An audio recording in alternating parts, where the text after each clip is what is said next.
Thanks for clicking on the webcast. I'm Laura Queso. Here's the latest from WENY-TV News and the Star Gazette. We've got continuing coverage for you this morning in the federal sex abuse trial of a Schuyler County man. Opening statements are set to begin this morning in the trial of 62-year-old Daryl Venida of Dix. He's accused of sexually abusing 4 boys in a Horse Heads church in the summer of 2011. Authorities say he pretended to kill the boys, asked them to play dead, and forced them to touch themselves. Venida faces a slew of county and federal abuse and pornography charges.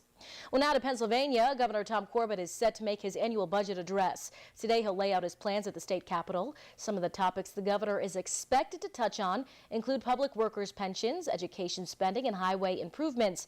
Governor Corbett has been quite vocal about his agenda in recent interviews, but some surprises are expected to come out of his speech later today in what has been a work in progress. Corbett's first 2 budgets have been hamstrung by the economic state.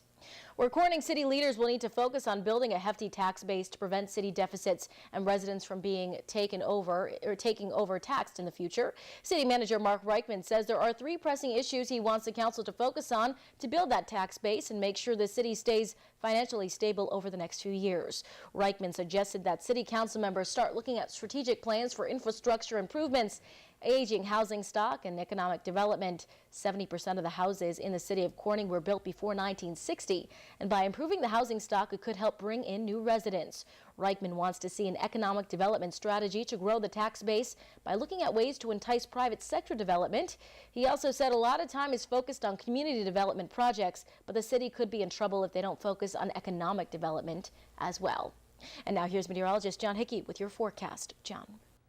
Well, we're brushing off the cars this morning after yet another light snow event. We're looking for another one of those heading our way for tonight. In fact, I'm calling it Clippers on Parade. These Alberta Clippers just lining up and hitting us night after night with a little bit of light snow. Looks like we'll finally get a break, though, as we look ahead towards your Wednesday night. Could be some moderate snow, though, in the works for Thursday night into Friday, with several inches of snow, a definite possibility, depending on how things play out. And yes, we're still looking for that warming trend into your upcoming weekend, with temperatures on Sunday still looking like they'll be coming pretty close to 40 degrees. Now, here's how things are shaping up on Future Track for today. We clear out that first light snow event, and then we're looking for some sunshine today, but it looks pretty limited, so we'll call it a mostly cloudy sky. Here comes that next wave of low pressure. That next Alberta Clipper swings through for tonight. Gives us another quick skiff of snow, maybe as much as an inch in some locations. That will be clearing out, though, through the day on Wednesday, so we'll start the day off with some flurries and then continually see the sky to clear out through the day, some sunshine by the afternoon, and then a cold one Wednesday night into Thursday morning. We'll get those low temperatures down into the single digits, and then all eyes will turn further back to the west on Thursday as this next wave of low pressure heads our way. Still some uncertainty as to whether or not it may try to link up with an area of low pressure developing offshore, and the two combining would mean more snow for us. So something that we'll be watching for you as we get a little bit closer. Interactive Sky Tracker 7-day forecast. Beyond that, still looking at that nice warming trend into the weekend. Plenty of sunshine this weekend with high temperatures in the mid and upper 30s. That's your forecast. Here's Laura. All right, thanks, John. For the latest news, weather, and sports, be sure to watch WENY-TV News at 5:30, 6, and 11. And don't forget to pick up a copy of today's Star Gazette. I'm Laura Queso. Have a great day.